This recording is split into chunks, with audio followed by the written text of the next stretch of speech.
Hello students, welcome back to MN Maths classes. In today's video, we will clearly understand the difference between rate of discount and amount of discount, especially in the context of your ICSE class 10 GST chapter. बेटा आज की जो video है उसमें हम rate of discount और amount of discount दोनों में डिफरेंस पता करेंगे, जो कि स्पेशली आपकी ICSE क्लास 10th मैथ्स की जो बुक है उसका फर्स्ट चैप्टर GST है उससे रिलेटेड है। मीन्स उसमें जो रेट ऑफ डिस्काउंट और अमाउंट ऑफ डिस्काउंट की बात होती है उनमें क्या डिफरेंस है, राइट। सबसे पहले बेटा इन चीज़ों के लिए आपको मार्केट प्राइस का पता होना चाहिए। मार्क्ड प्राइस क्या होती है, आपने कभी मतलब वो देखी है ना, कोई भी नोटबुक ले लो, कोई बुक ले लो, कोई मतलब कुछ भी स्पेसिफिकली जिन पर प्राइस मेंशन की होती है, टैग्स लगे होते हैं ना, जो टैग पर प्राइस लिखी होती है MRP, that is called marked price, right. और जो डिस्काउंट परसेंट या डिस्काउंट होता है वो हमें उस MRP पर ही होता है। अब आप कहोगे मैम ये आप तो MRP की बात कर रही हैं, बट हमारा चैप्टर है GST, तो इसमें हमारे क्या ज़रूरत पड़ती है। तो सबसे पहले बेटा हम इन कंसेप्ट्स को समझेंगे, फिर मैं आपको बताऊंगी कि इस GST में क्यों ज़रूरत पड़ती है रेट ऑफ डिस्काउंट की और अमाउंट ऑफ डिस्काउंट की, राइट। सबसे पहले रेट ऑफ डिस्काउंट की बात करते हैं। मार्क्ड प्राइस मैंने आपको बता दिया। रेट ऑफ डिस्काउंट क्या होता है बेटा, it is the percentage of discount given on the marked price. एक ये क्या होता है, परसेंटेज ऑफ डिस्काउंट होता है जो मार्क्ड प्राइस मैंने अभी बताया ना, जो किसी भी वस्तु के ऊपर मेंशन की गई प्राइस, मतलब जिस प्राइस का टैग होता है उसको हम मार्क्ड प्राइस बोलते हैं।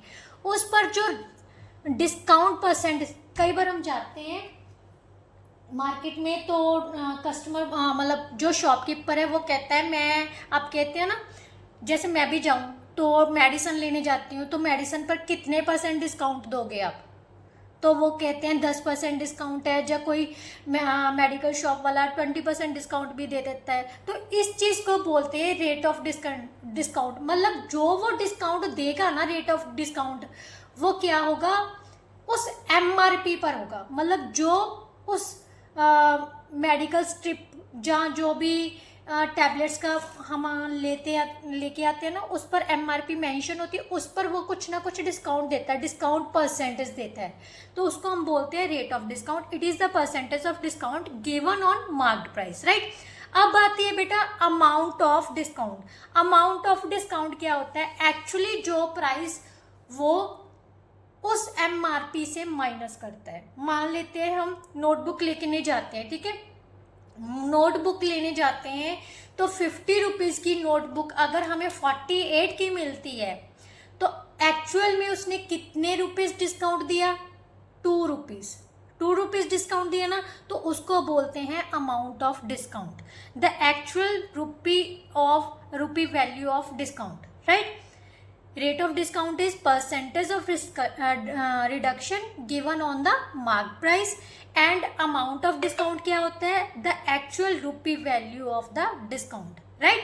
अब हम इसके मेनली जो फॉर्मूलाज हैं उसको डिस्कस करेंगे। अमाउंट ऑफ डिस्काउंट क्या होता है, राइट।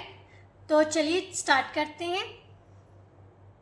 फर्स्ट फॉर्मूला है अमाउंट ऑफ डिस्काउंट। कभी भी डिस्काउंट पता करना है, मीन्स अमाउंट, राशि पता करनी है, डिस्काउंट इन रुपीज़, राइट। ये असल में वो रिडक्शन है जो मतलब किसी भी वस्तु पर हमें मिलती है। जैसे मैंने आपको बताया, अगर नोटबुक 48 रुपीज़ की मिली है तो 2 रुपये डिस्काउंट हुआ है ना, तो वो जो 2 रुपये डिस्काउंट है उसको हम बोलते हैं अमाउंट ऑफ डिस्काउंट, राइट। अब डिस्काउंट पता करने का फॉर्मूला क्या होता है, हमें क्या दिया होगा, एक तो मार्केट प्राइस दी होगी, राइट, एक रेट ऑफ डिस्काउंट दिया होगा, मीन्स डिस्काउंट इन परसेंटेज है, दोनों सेम चीज़ है। बट रेट ऑफ डिस्काउंट में हमें परसेंटेज में डिस्काउंट दी होती है, बट अमाउंट ऑफ डिस्काउंट में क्या होता है, रुपीज़ में दिया होती है। बस यही फ़र्क है दोनों में, राइट। अब ये तो हो गया डिस्काउंट पता करने का, market price into rate of discount bye 100, right.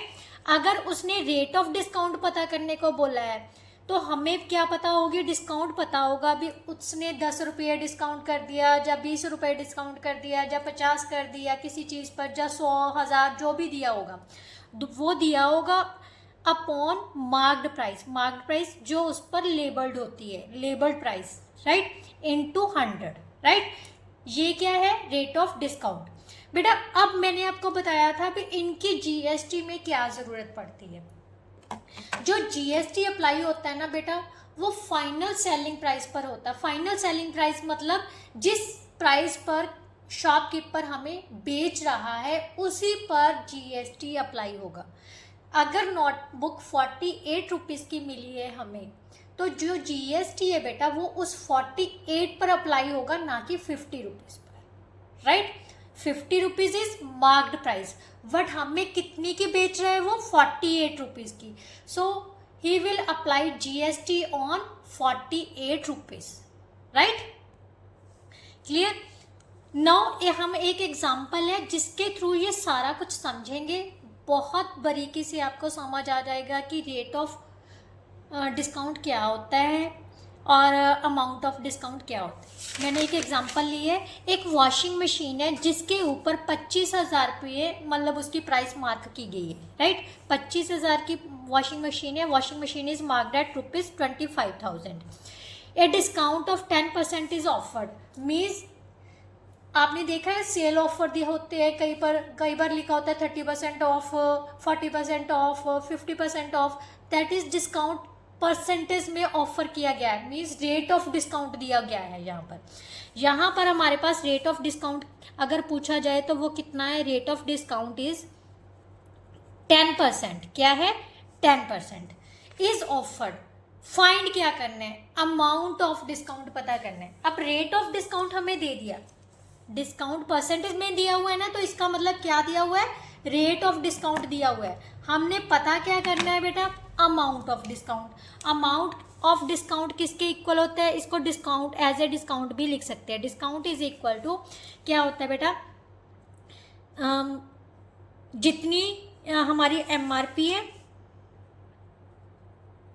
ठीक है, into rate of discount bye 100, यही था फॉर्मूला, क्लियर। अब इनको सॉल्व किया तो कितना आ गया बेटा, ₹2500 क्या होगा, डिस्काउंट। एक्चुअल में जो शॉपकीपर है वो 25,000 पर हमें कितने रुपए का डिस्काउंट दे रहा है, 2500 रुपये का, मीन्स 2500 रुपीज़ का वो डिस्काउंट देगा, राइट। इसका मतलब जो एक्चुअल रिडक्शन होगी वो ये होगी। अब उसने कहा है सेकंड में सेलिंग प्राइस बिफोर जीएसटी।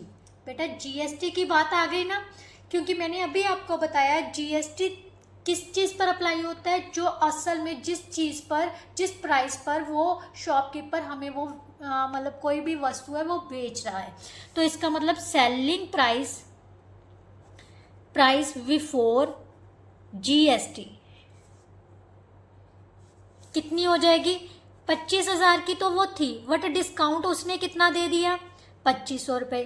तो कितना आ जाएगा, 005, यहाँ से 4 में से 2, राइट, मीन्स 22,500 रुपये उसका क्या आ गया, सेलिंग प्राइस आ गई। मतलब जो शॉपकीपर है वो हमें एक्चुअल में कितने की बेच रहा है, 22,500 की, विदाउट जीएसटी। अब जब वो बिल बनाएगा हम उसको कहते हैं कि आप बिल दो, जो ओरिजिनल बिल मांगते हैं ना बेटा, कभी भी ओरिजिनल बिल इसीलिए मांगा जाता है क्योंकि उस पर डिस्काउंटेड प्राइस में जीएसटी ऐड करके हमें सब कुछ पता चलता है कि एक्चुअल में इसने इतनी प्राइस क्यों लगाई है, राइट। अगर हम बिल नहीं लेते ना तो कुछ भी पता नहीं चलता।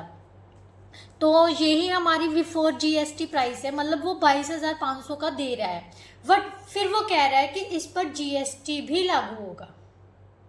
जीएसटी तो ऑब्वियसली हर चीज़ पर लागू होता है, तो वो जीएसटी कितने परसेंट है, 18%, राइट। कितना जीएसटी अप्लाई हो रहा है, 18%। Find the price after GST, right. अब हम लिखेंगे जीएसटी निकालते हैं पहले। सबसे पहले जीएसटी किस पर अप्लाई होता है, जो उसकी मतलब डिस्काउंटेड प्राइस होती है, इसको हम डिस्काउंटेड प्राइस भी बोलते हैं, राइट। डिस्काउंटेड प्राइस है 22,500। कितने परसेंट जीएसटी है? 18%। 22,500 का जीएसटी निकाल लो, कितना आ गया बेटा? 18,500 का 19, 9 कैरी आ गया 36 और 9 कितना हो गया? 45, 4 कैरी आ गया 36 और 4 कितना हो गया? 40, राइट।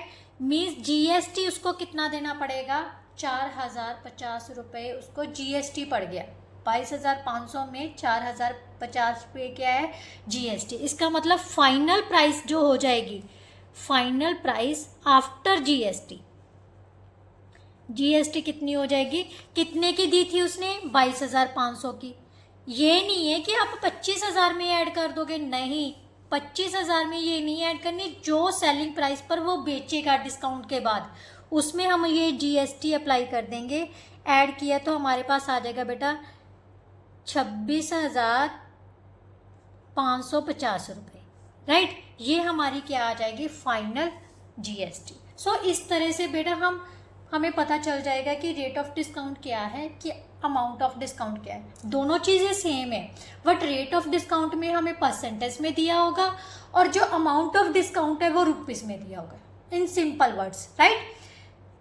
समझ आए? Rate of discount percentage reduction होती है, अमाउंट ऑफ डिस्काउंट क्या होता है? Actual reduction in rupees. Clear?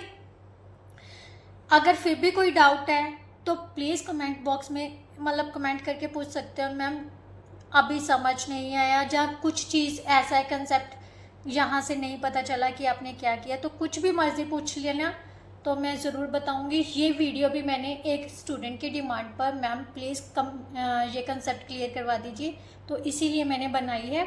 बाकी मैंने ये सारा चैप्टर जो है बेटा ऑलरेडी अपलोड कर चुकी हूँ, मतलब 70% जो 10th का सिलेबस है ऑलरेडी अपलोडेड है। तो प्लीज़ मेरे channel MN maths MATHS maths classes पर जाइए और वहाँ से जाकर आप सारी वीडियोस चेक कर सकते हो, राइट। और प्लीज़ अपने व्यूज़ और रिव्यूज़ दोनों दीजिए भी, आपको कंसेप्ट कैसे लगे, अच्छा लगा, समझ आया। अगर समझ आया तो प्लीज़ वीडियो को लाइक, शेयर एंड चैनल को सब्सक्राइब करना मत भूलिए। चलिए नेक्स्ट वीडियो में हम आपका नेक्स्ट चैप्टर करेंगे, chapter number 13, that is based on straight line, right. तो चलिए, अगर कंसेप्ट अच्छा लग रहा है तो वीडियो को जल्दी से जाके शेयर कर दीजिए। नेक्स्ट वीडियो में मिलते हैं, तब तक के लिए goodbye, thank you so much.